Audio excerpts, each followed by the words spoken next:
First of all, I want to say Happy Veterans Day to everybody. My grandfather, who's the #1 male influence in my life, fought in World War II, and he was very, very proud of his military background. So I remember growing up hearing all the stories, and they were fascinating. So he passed away several years ago, but I'll never forget the impact that serving our country had on him, and just really, really thankful for everybody that supports us and serves our country the way that they do.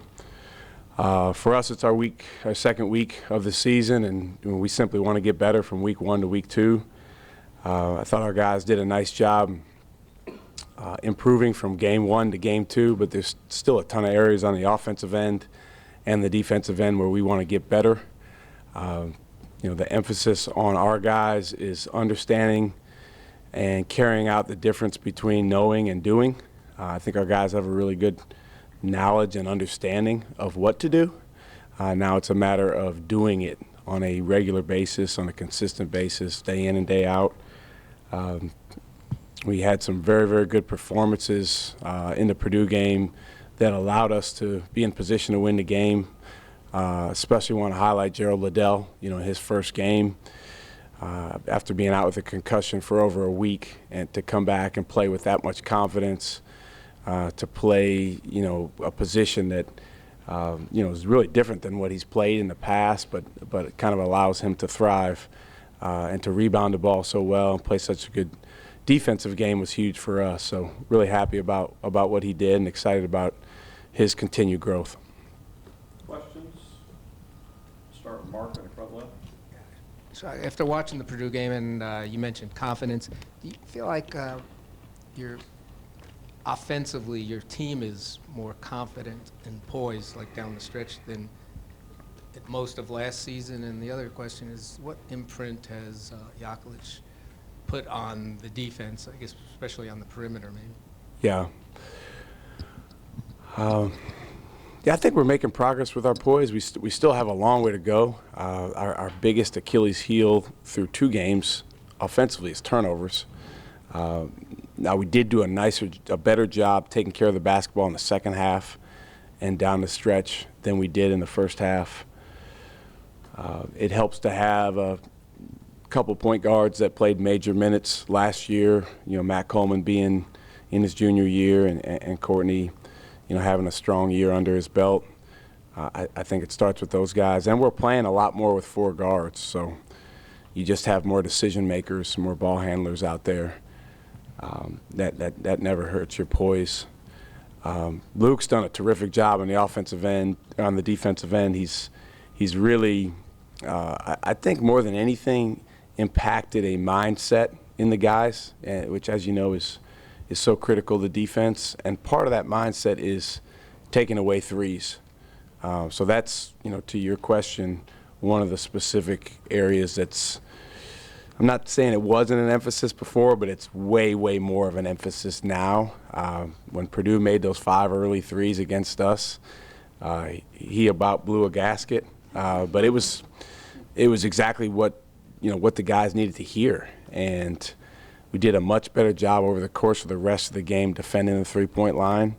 That's going to be a big key tomorrow night against Cal Baptist. They are shooting over 30 threes a game. They're making an average of 13 threes a game. They've got several guards that are big-time threats from out there.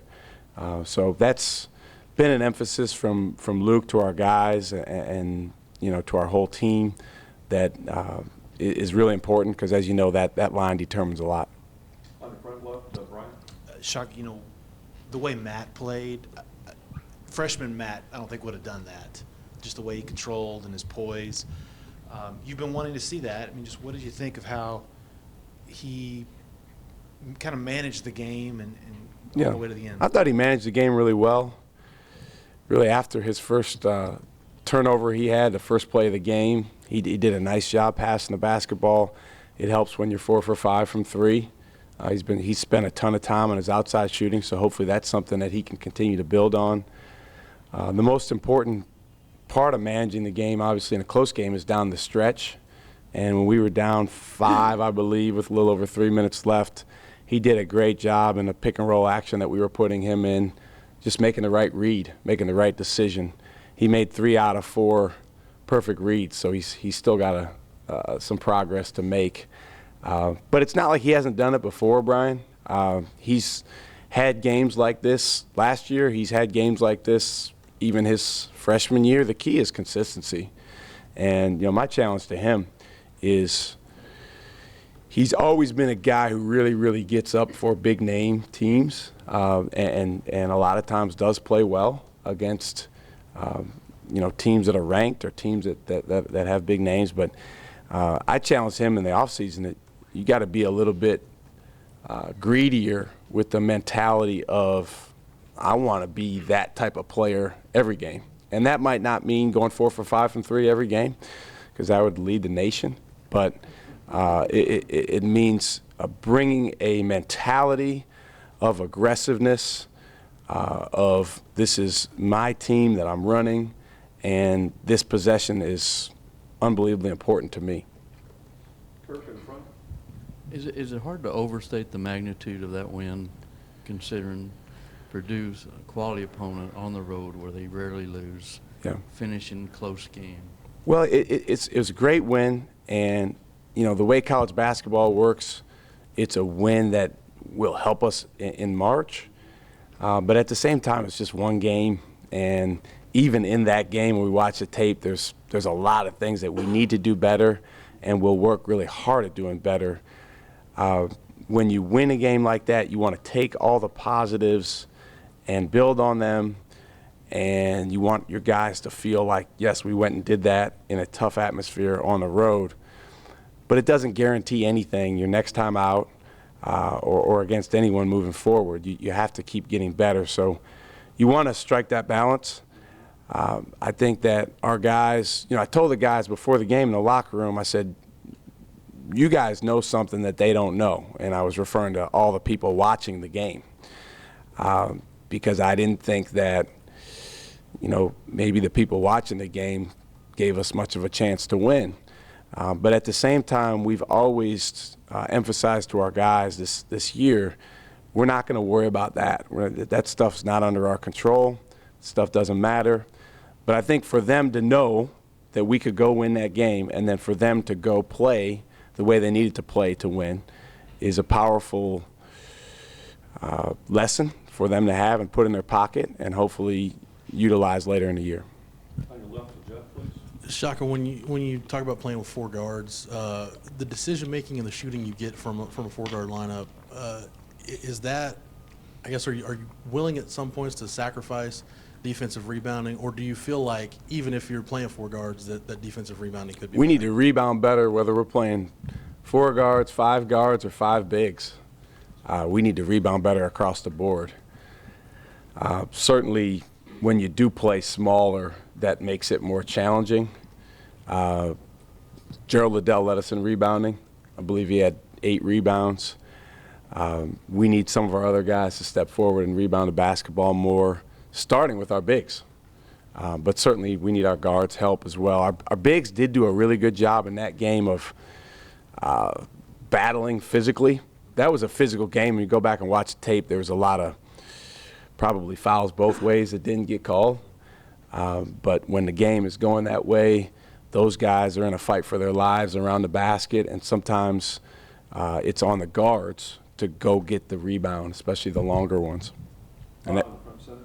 Jeff kind of stole my question, but maybe specifically on Jericho, just the one board, is that how big an issue was that when you go back and look at the tape compared to maybe, like you mentioned, the physical nature of the game?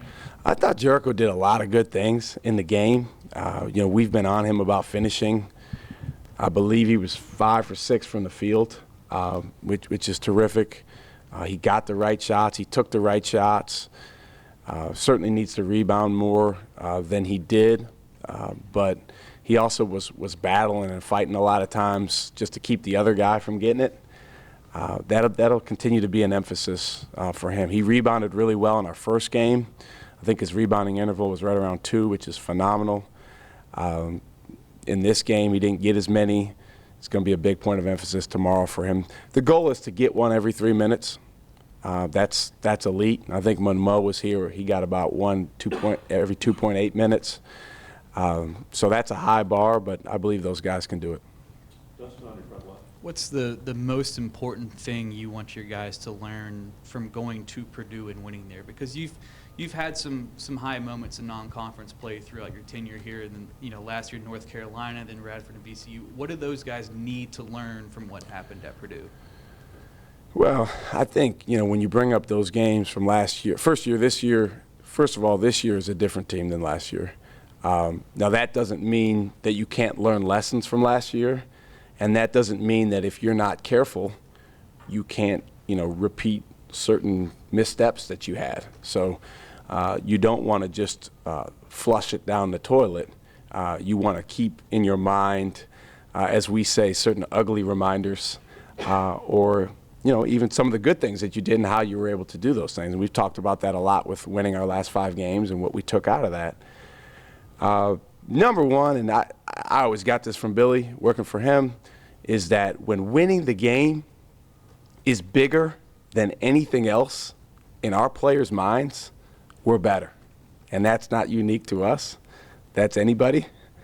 But that happened at Purdue on Saturday night.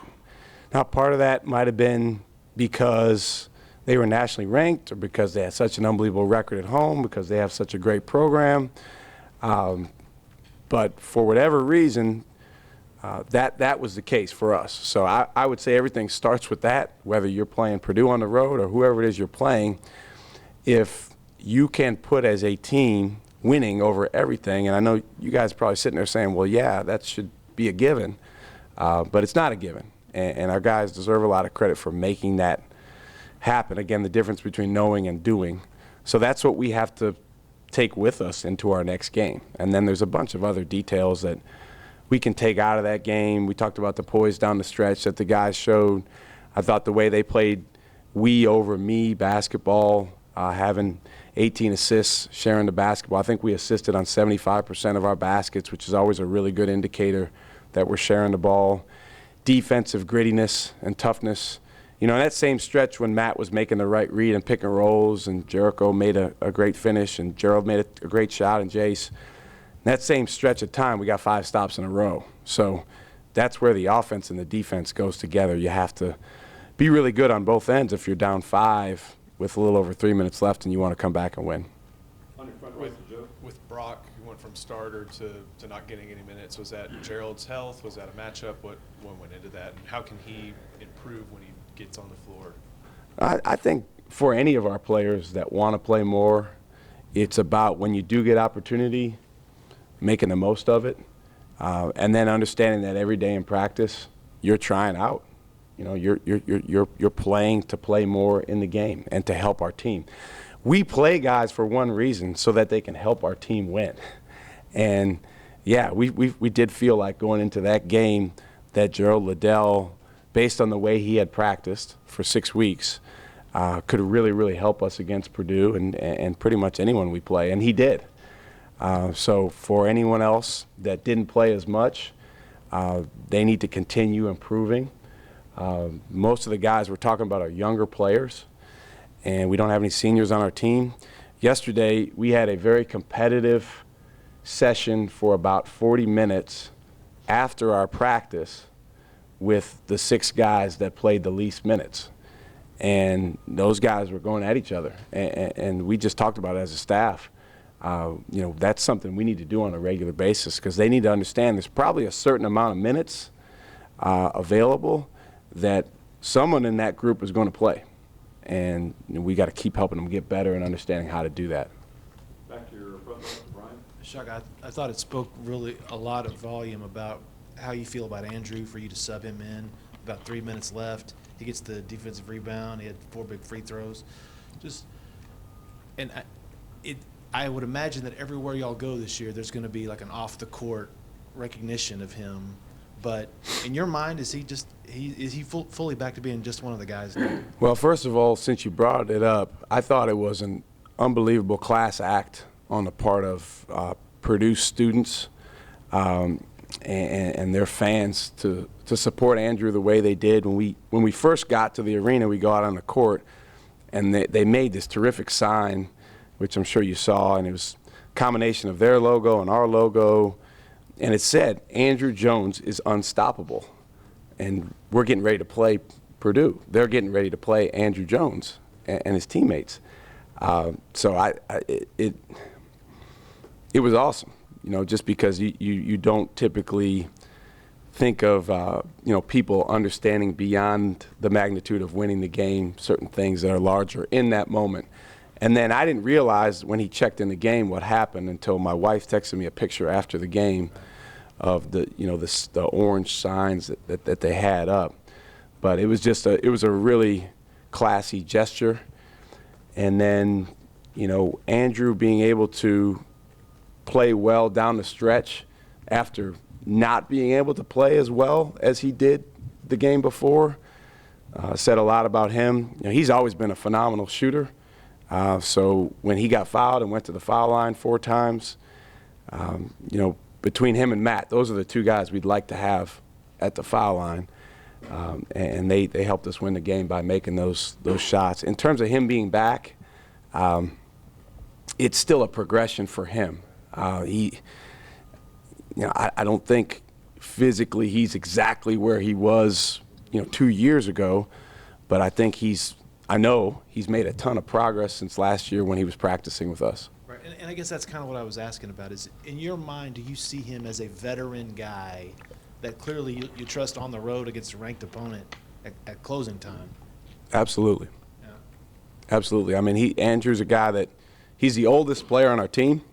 His classification is a sophomore because, you know, last year he didn't play, and the year that he was diagnosed, he got that year back. So if he stays in college long enough, he'll probably be the oldest guy in college basketball. But we're not really focused on that. We're focused on right now the fact that he is nearly 22 years old and does have a good amount of experience playing college basketball, and then even more experience in terms of perspective and what he's seen the last couple of years.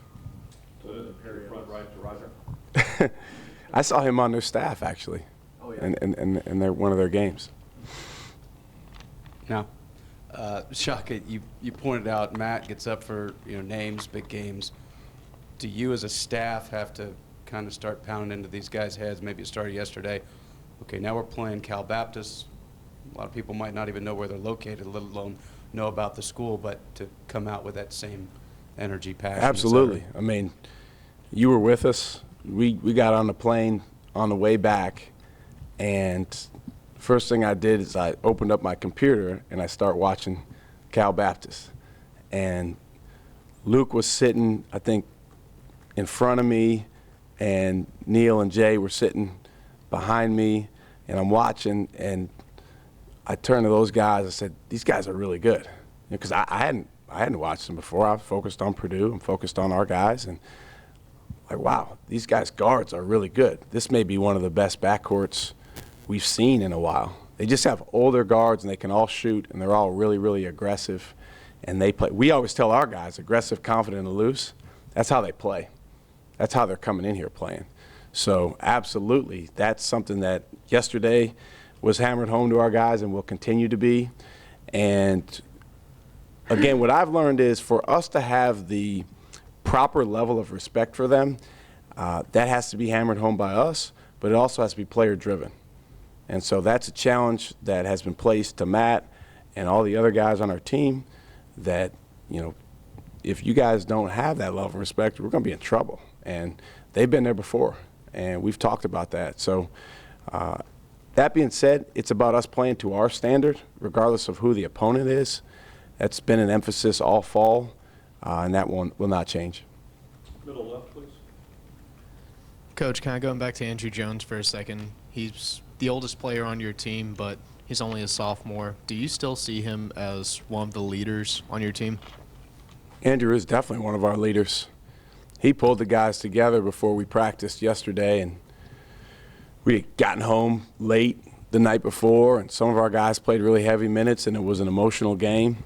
But he grabbed the guys out on the court, and I'm not sure exactly what he said to them, but the message was basically, we need to get some work done. We need to put in a really good deposit today. So he's got a lot of perspective, and he's definitely one of the guys that helps us from that standpoint. Two last ones, Dustin in front. You know, first game of the season, Courtney was really, really good. Matt was okay, not great. Then you flip to Purdue. Matt is really, really good. Courtney just 1 point. Are those guys still learning how to play together? And does that go back to Courtney being out for so long before the season started? Yeah, it does. That's one of our biggest keys offensively, Dustin, is to figure that out. And I don't know how many games where they're both going to play 10 out of 10 games. I don't know that we always have to have that in order to win. Now, if you said that we would go to Purdue and win with Courtney scoring 1 point, I would be surprised.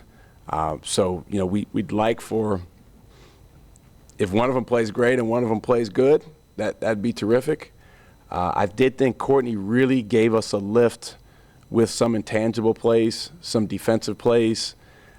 He had a ton of people in the crowd. It would have been easy for him to go in the tank because things weren't going his way, but I thought he stayed with it. One thing about Courtney is he's all about winning. He wants to win.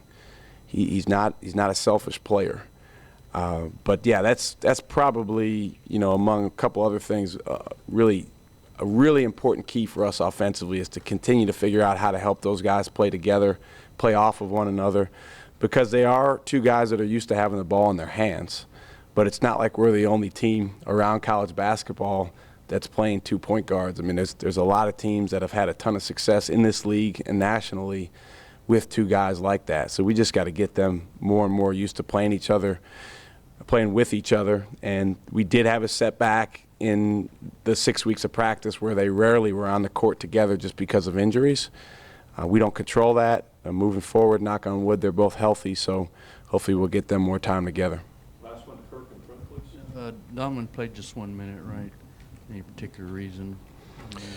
Just decided to go with veteran guys that we felt like in that environment we knew could make the right play.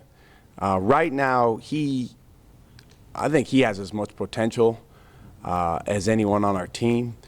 That if we play him 20 minutes right now, he will make a lot of plays for Texas, and then he'll make a lot of plays for the other team.